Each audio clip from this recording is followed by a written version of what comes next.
Hi guys, it's Emily, and today I'm here to bring you my 5th Mystery History Talk in honor of March Mystery Madness, which is super exciting. As y'all probably know, we are celebrating our 5th anniversary this year, so it works out perfectly.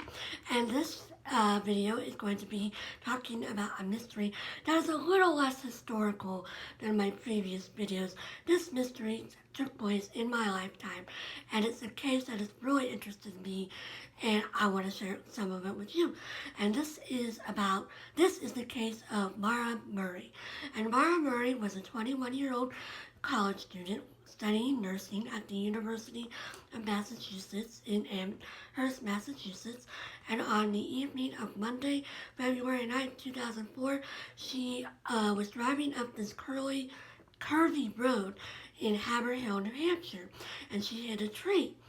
And a guy that lived around there came across her, stopped, and asked her if she needed help. She said, "No, I'm waiting for a tow truck. I'm good."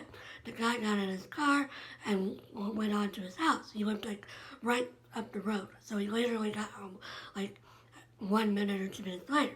So he tells his wife about it. His wife gets concerned because it's cold, it's dark. She's a young girl. So the wife calls the police. And they come, and 7 minutes later, they're there, and Maura is missing. So it's been a big mystery. Where did she go? Nobody knows. There were no footprints in the snow. Her car was locked. It looked not perfectly normal. There was a bottle of wine. There was some tooth cleaner. There was a book about hiking the tallest mountain in New Hampshire. So it was kind of weird, but it seemed like it was a pretty normal situation. So, nobody knows. And that's why it's always intrigued me. I've read her Wikipedia page several times, and I know it's a case that's intrigued a lot of other people. There's been podcasts about it, and of course, it's intrigued people like James Renner, who wrote True Crime Addict, which is the source for this video. James Renner is a true crime writer, and he goes around and tries to solve cold cases, and Maura Murray is one of the cases that he has been trying to solve.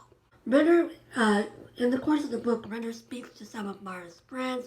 He speaks to some of the people that were involved in the case, and he also speaks to a few distant relatives of Maura. But he can't speak to any of the nuclear family because they don't speak to reporters, and they actually tried to prevent him from working on this book, which is quite strange. And Renner talks about how in every other cold case he's ever worked, the family is very eager to talk to reporters and eager to talk to true crime writers because it gets more publicity for their case and for the person that is missing. So James Renner always has thought the Murray family is hiding something, and in particular, he's very suspicious about Fred Murray, Maura's father, because Fred Murray has sued the state of New Hampshire to get records from the case, which Renner admits is good for him, because it means that the state has to release documents, even if it's an open case now, but unless they can provide a really good reason why they shouldn't, which is beneficial for people like James Renner, who are trying to write books and articles based on these documents. But Fred Murray has also publicly derided the state of New Hampshire and the city of Haverhill Police Department because he feels like they're not doing enough to solve the case. But when they questioned him, he was very reluctant to be questioned. It took him 2 years to question him. And then when they questioned him, he brought a lawyer with him, which implies he isn't really interested in getting the full truth out there, which I don't know. But anyway, James Renner spends a lot of time talking in this book about his suspicions about Fred Murray and how Fred Murray in some ways has been impeding this case. The case itself is interesting because, again, Maura disappeared in the course of 7 minutes, and how did that happen? And there was no traces of her. But in the course of investigating this case, the police have come up with a lot of different stuff in her past that is really suspicious.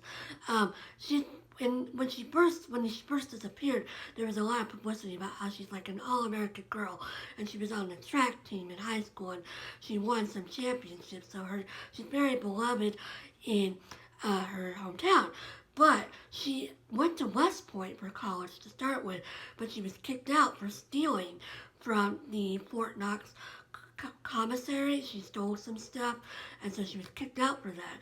And then she moved into the University of Massachusetts, and she was on the track team, but she was known for participating in orgies in this track team setting. So she was known for being kind of like a crazy girl. She was also, shortly before her death, she was caught and prosecuted for credit card fraud.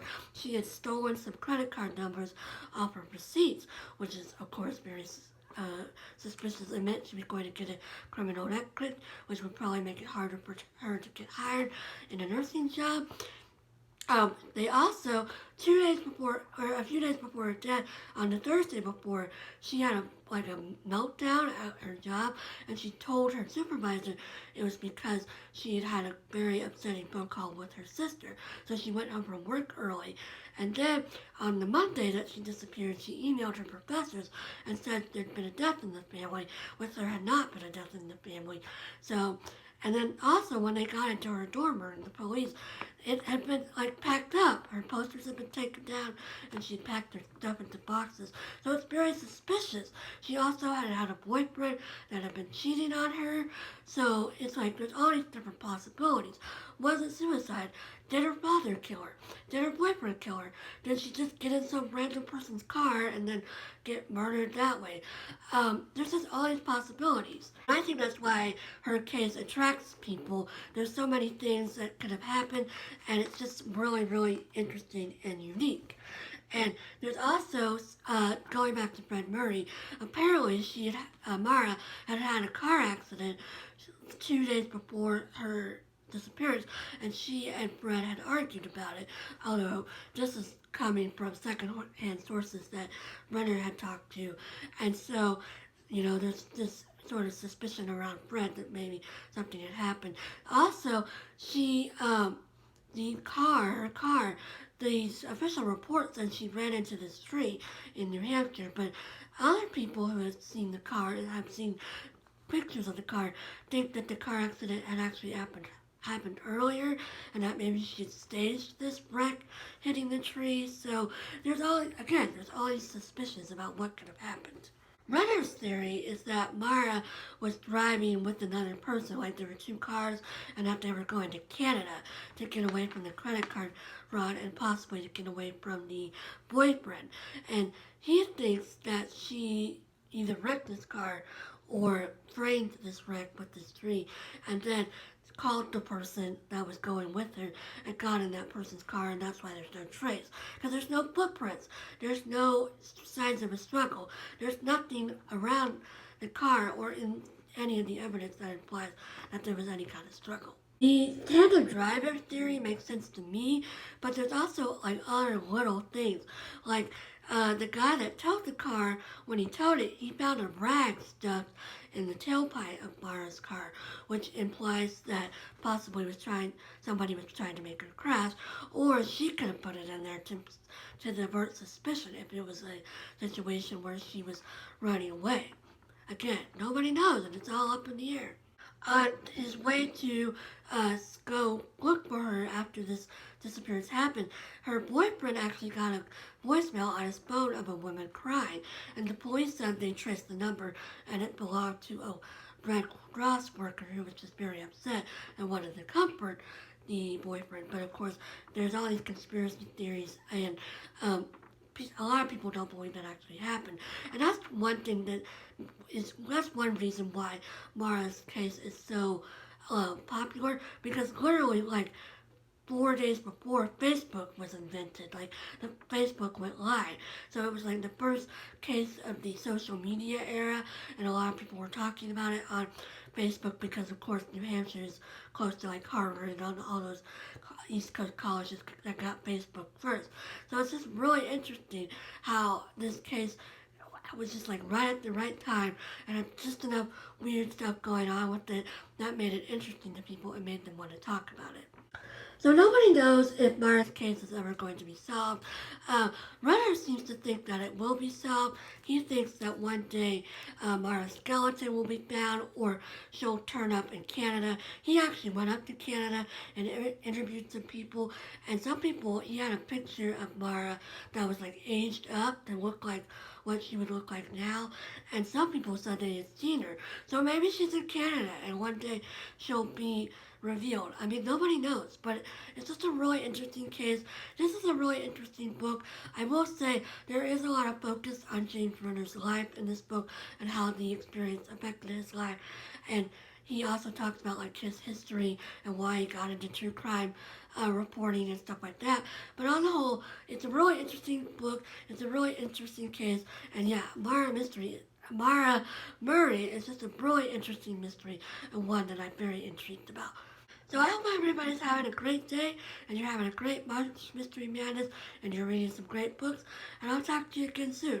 Bye!